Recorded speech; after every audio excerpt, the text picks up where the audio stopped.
Ele deve estar pensando, o que esse cara tá falando pra mim, entendeu? Então é desse jeito. Até materiais. Boring, né? Isso, exatamente. Boring. Isso é chato. Chato pra caramba.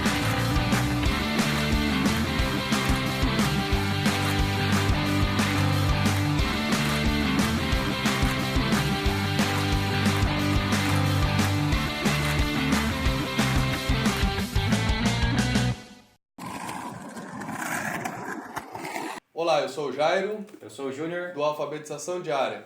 E nós estamos iniciando hoje uma série de vídeos chamada Educação Infantil é simples, mas não é fácil. E o tema do episódio de hoje é o comportamento infantil. E aí, Júnior, como resolver o mau comportamento infantil na hora de aplicar atividades de alfabetização? Tá. A melhor palavra que eu achei para responder essa pergunta chama prevenção, tá? É muito parecido com o que a medicina faz.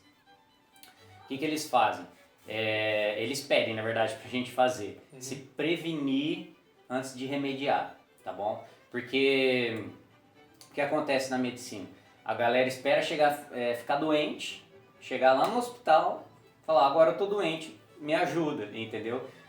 Então, é a mesma coisa com a educação infantil. A criança, ela não é de repente que ela resolve virar rebelde, entendeu? Ela chega, agora eu quero ser rebelde, a partir desse minuto, entendeu?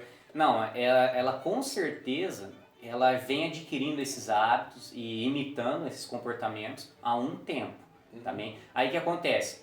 Acontece o mesmo exemplo que eu dei de medicina. A criança, o pai ou o professor chega de repente, meu aluno tá assim, ou meu filho tá assim. Não, ele vem se comportando dessa maneira já há algum tempo. Então o que eu falo? Prevenir essas coisas, tá? Igual eu falei de medicina, você tem que manter lá seu corpo saudável, comer bem, etc, para evitar chegar nessa hora de chegar no hospital e falar, agora me dá um remédio. Então o que você faz? Você passa bastante tempo prevenindo esses comportamentos, tá? Com bons hábitos, com bons exemplos, etc, para não chegar na hora de remediar. Remediar até literalmente, às vezes. Agora tem bastante isso agora, né? A criança começou a se comportar mal, chega uma hora, não, dá um remédio para ele. Entendeu? Então a palavra certa, uma dica muito boa é prevenção. Você prevenir todos esses hábitos, sabe, de comportamento. Não sei se ficou claro, deu para entender? Sim. Ficou bom? Sim, mas e como prevenir? Tá. É o seguinte, a criança, principalmente até os 6 anos, assim, ela responde muito ao ambiente, tá? Ela é uma esponjinha mesmo, assim. Então as dicas que eu dou é o seguinte: você ter ambientes propícios para alguma coisa. Por exemplo, se você está com problema com a criança em sala de aula, então você cria uma sala de aula propícia, tá? Para que ela não haja de forma diferente naquela sala.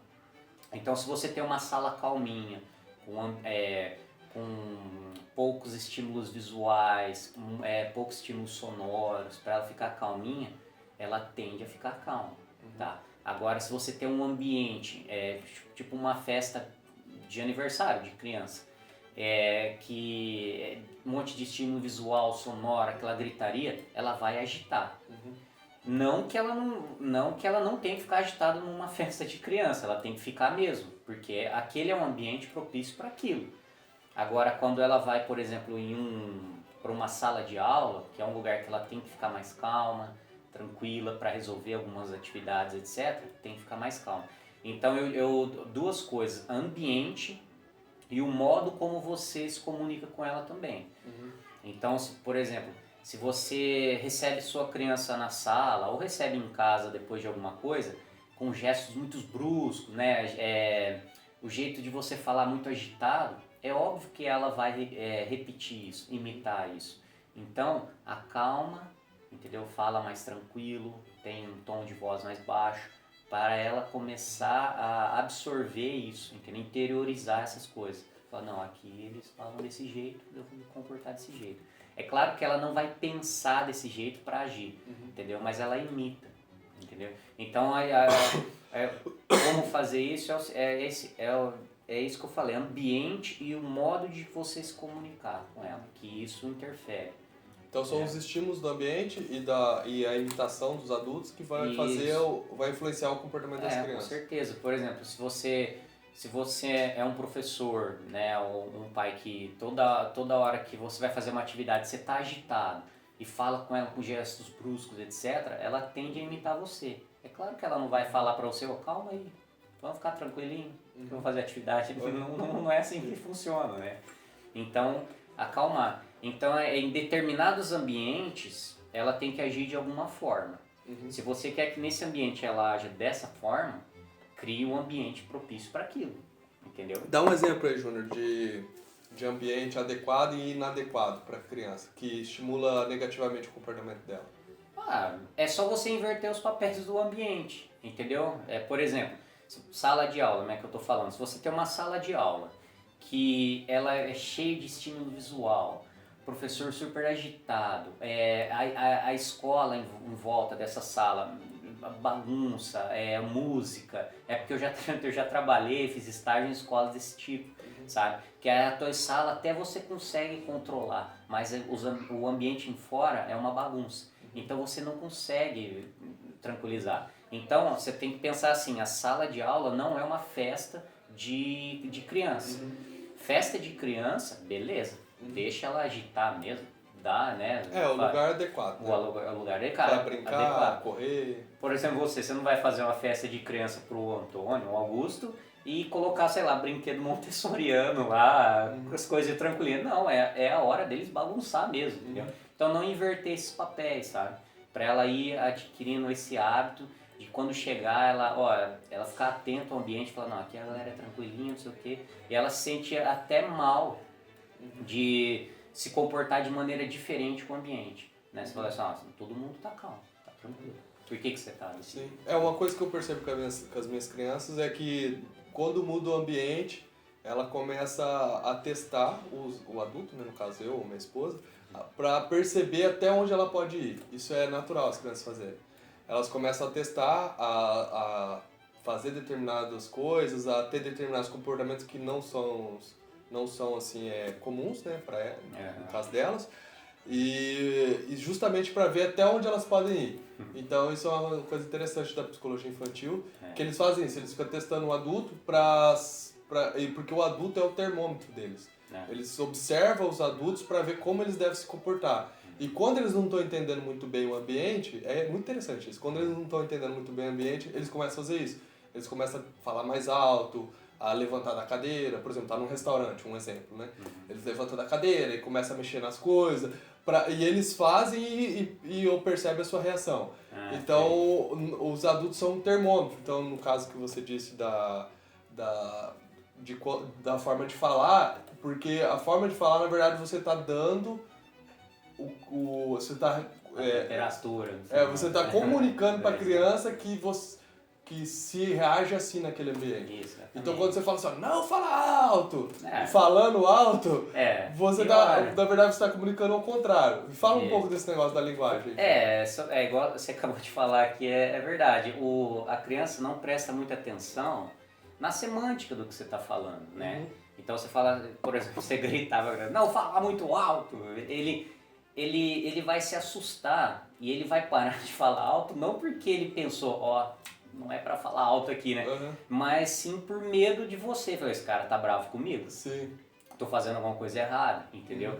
Então a criança presta mais atenção, né, nos gestos, sabe? De como você fala, na altura de voz que você fala. Entonação da voz. Isso, entonação da voz. Expressão facial. Expressão. Então se você chegar pra uma criança carrancudo, né? A gente fala carrancudo e falar bem grave para ela, por exemplo, falar assim, vem aqui que eu te amo, vem dar um abraço em mim, o que vai acontecer? Ela vai achar que você tá bravo com ela. Porque ela não tá prestando atenção no que você diz. Ela não vai falar, ele tá me chamando pra ir dar um abraço. Mas ela não vai prestar atenção nisso. Ela vai ficar, caramba, esse cara tá bravo comigo.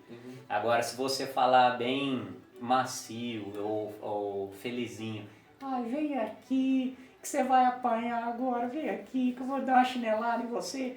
Entendeu? O que vai acontecer? Ela vai te dar um abraço. Vai falar, ele tá feliz comigo. Não, mas o que você falou de falar? Não, vem aqui que você vai apanhar. Sim. Entendeu? Isso só é um exemplo, né?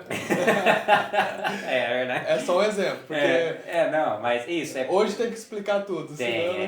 Não dá... A galera fica brava na internet. Isso. Então, uma forma também, Júnior, de modular o comportamento da criança é a forma de comunicar com ela. Então, a forma que você se comunica com a criança, você consegue modular o comportamento dela. Porque, um exemplo, quando você tenta explicar alguma coisa para a criança, faz isso por causa disso, daquilo outro, passou 5 segundos de explicação, a criança nem vai prestar mais atenção no que você está falando. Verdade. E aí, como você espera um comportamento dela, sendo que você mesmo atrapalhou, você não foi claro na comunicação. Então, nós sabemos que a forma de comunicar, ela vai influenciar diretamente no comportamento da criança. Então, como que é o melhor jeito de você se comunicar com a criança esperando um comportamento adequado? Por exemplo, fica em silêncio. Mas você vai falar isso para uma criança de 3 anos? Silêncio, ela sabe o que é silêncio, para começar? Então, qual é o jeito de resolver essa questão? De comunicação, de você esperar um comportamento adequado para o que você está dizendo, como fazer essa comunicação para ter o comportamento desejado. Tá, é demonstração. Demonstração e frases curtas e objetivas, tá? Então é igual você falou, não adianta você ficar explicando muita coisa, que eu vejo muito isso, sabe? Eu vejo, explica para a criança como faz, etc. Não, você não tem que explicar nada. Explicar muito pouco, bem objetivo. E demonstrar isso antes. Então você demonstra, por exemplo, pega tal objeto, coloca em outro lugar e fala, é assim que coloca isso aqui. Acabou, entendeu? Tem que ser dessa forma. Não é que tem que ser, assim você vai conseguir um rendimento maior em várias coisas que você pedir para a criança, entendeu?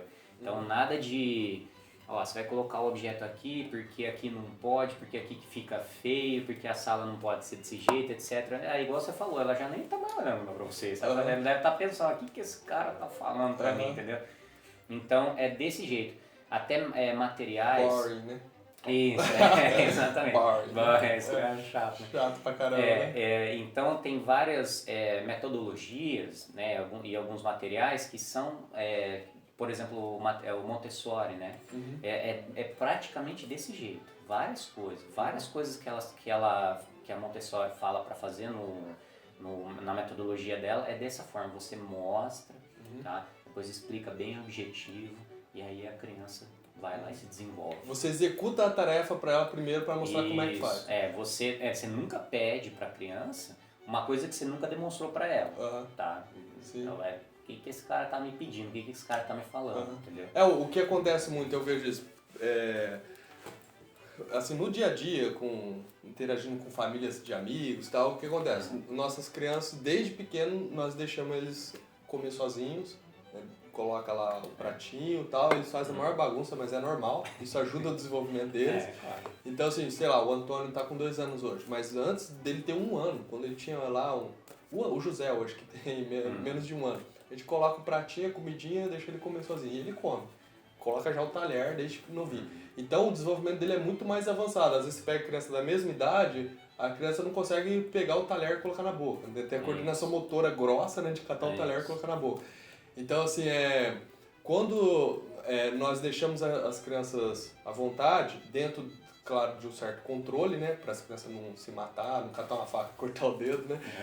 Também não é isso, né? Tudo tem o bom senso, né? Mas, enfim, quando nós deixamos as crianças à vontade e mostramos para elas como executar, como comer, como pegar um copo e colocar água no copo e beber, ele vem e pede água, a gente deixa um lugar que ele consiga pegar água. E então, às vezes ele vai quebrar o copo, entendeu? Às vezes ele vai derrubar o talher, ou quando é novinho ele derruba toda hora, mas enfim. Só que quando ele quebra o copo, ele tem essa experiência de quebrar o copo, um exemplo, daí ele tem essa experiência, ele sabe que se derrubar quebra, que não pode derrubar. Aí você fala assim, ó, cuidado para não quebrar o copo, ele sabe do que você está falando. Agora, se a criança nunca teve essa experiência, você fala, cuidado para quebrar o copo, você só vai assustar ela, daí que ela vai quebrar, entendeu? Então assim, normalmente, sei lá, a criança tá brincando na sala, tem um vaso. E aí ela chega perto do vaso, você grita, daí que você vai assustar ela, e isso não tem eficiência nenhuma. Então, não que você vai deixar ela sair quebrando a casa. Isso, você não vai demonstrar pra ela quebrando, né? Mas é você tratar com cuidado essas coisas. Ela percebe que você está tratando com cuidado determinados objetos, entendeu? Exatamente. Você não vai pegar um objeto, por exemplo, um copo, né, que é vidro, e ficar brincando de malabarismo com ela. Não, ela vai perceber que você está tratando com cuidado. Então a mesa de jantar é uma escola, exatamente, é um melhor exemplo. Porque a criança vai sentar e vai tá todo mundo praticando uma coisa que ela vai perceber, eu tenho que me comportar desse jeito. É assim que se comporta aqui, entendeu? Dentro desse ambiente, né? Esse mini ambiente, né? Então... É que a linguagem não é só verbal, né? Não. Principalmente com criança, né? Eles estão dando um boom de linguagem ainda, né? Eles estão começando a trabalhar com isso. E aí você vai ficar exigindo coisas muito complexas para ela, né? Vai ficar explicando que o vidro quebra. Plástico quebra. Vai dar uma aula de físico-química pra criança, né? O plástico é um material assim, elástico. Só vai estressar os dois. O vidro nem é sólido, nem é líquido, né? Só vai estressar aí quando você derruba, quebra. Então, assim, realmente, a maneira de você se comportar, de você... a comunicação corporal mesmo, isso influencia muito. Então, quando você grita pra criança, cuidado! Na verdade, você tá falando pra ela assim, né? Derruba tudo e sai correndo, né? Ela assusta, né? Ela para a ação pelo susto, né? E não porque ela fala, eu tenho que ter cuidado aqui por causa disso, por causa disso. Não, é igual atravessar a rua, entendeu? É mesmo. Você não vai deixar a criança atravessar a rua na frente do carro, né? E aí você vai ficar gritando com ela, olha pra lá, olha pra cá. Não, você mostra pra ela, sempre com a mãozinha dada, claro, tal, etc. E vai criando essa linguagem com ela, né? A linguagem de atenção que ela tem que ter, certo? Né? Sim. Então, como fazer, Júnior, quando a criança está muito agitada, ela acabou de praticar alguma atividade, tá? Sei lá, acabou de sair de uma festa de aniversário, ou do jogo de futebol, ou de uma brincadeira muito agitada, e você precisa acalmar a criança para que ela desempenhe alguma atividade que ela tem que estar mais calma. Como fazer isso? Isso acontece bastante em escola, né? Até em casa mesmo. Por exemplo, a criança foi para aula de educação física, né? Ou uma atividade que é muito diferente do que ela vai fazer em determinado momento, nesse exato momento, né? Então ela chega acelerada, ela chega, sabe, etc. Então é difícil, você vai ficar falando, vai ficar gritando, calma, silêncio. Não. A gente usa... Eu já usei umas técnicas assim, bem legal, que a gente chama de normalização. Não é uma criança normal, tá? Né? O que é esse negócio aí? Você tá falando que uma criança normal? Isso, mas chegou um monte de anormal, vou normalizar isso. Não chegou um monte de monstrinho aqui, né? Não tem nada a ver com isso. Normalização é você conectar, interagir o eixo... Sintonizar, isso é a melhor palavra. Sintonizar o eixo motor com o pensamento mesmo da criança. Tá? Né? Isso. Então o que você faz? Você dá uma atividade, quando ela chegar na sala, você dá uma atividade manual para ela, tá? Aí para ela fazer rapidinho, ali, coisas de 3, 4 minutos ali. Ela fica fazendo, o que vai acontecer? Se você pedir atenção para ela, você vai ver que o rendimento é muito baixo. Às vezes a criança vai ficar olhando para você, mas por medo. Tá? Então o que você faz?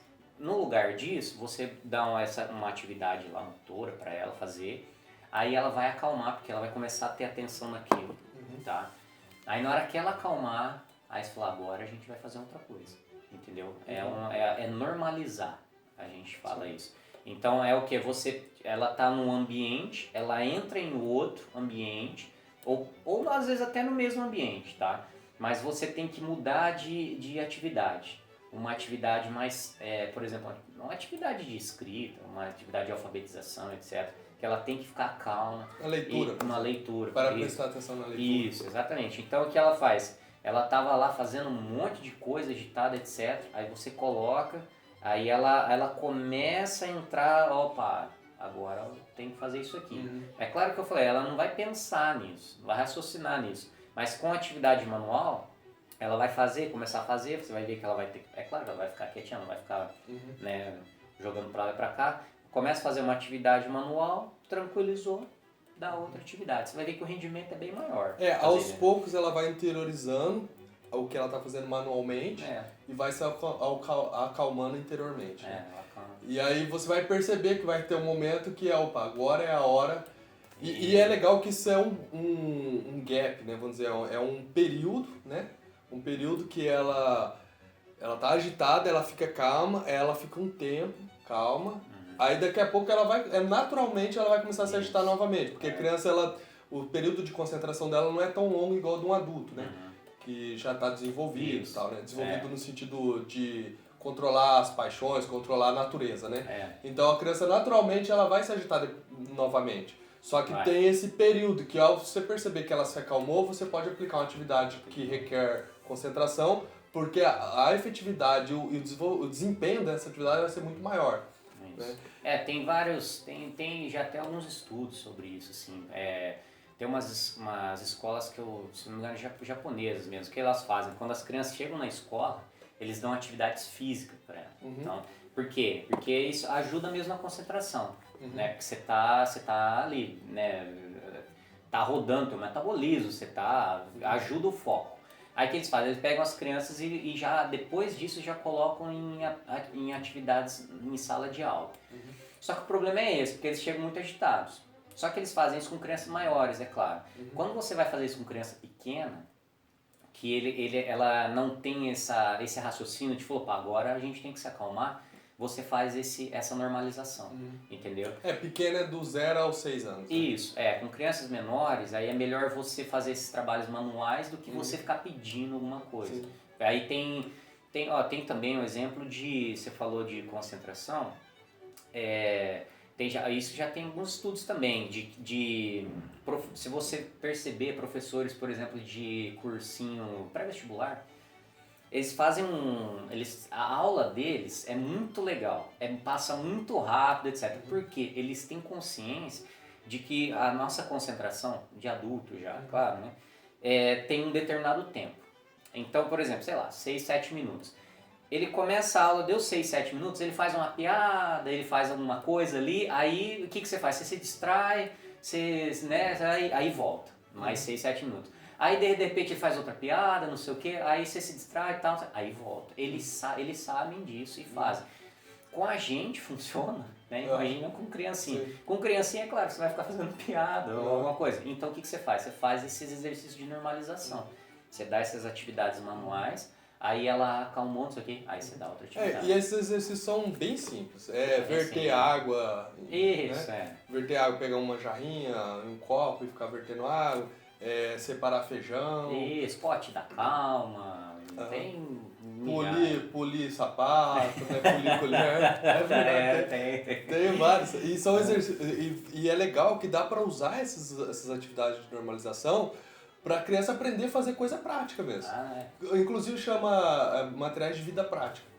Isso tem esse nome, materiais de vida prática. Porque assim, você pode ensinar a criança a dobrar tecido, dobrar toalha, dobrar camiseira. Então são coisas que a criança aprende a fazer que depois ela vai usar no dia a dia. Né? Então é muito interessante. E isso funciona muito bem para criança até 6 anos. Né? Depois dos 6 anos elas já conseguem fazer, elas fazem isso também, né? Só que elas não vão ficar tanto tempo igual as crianças de 3 anos. É impressionante.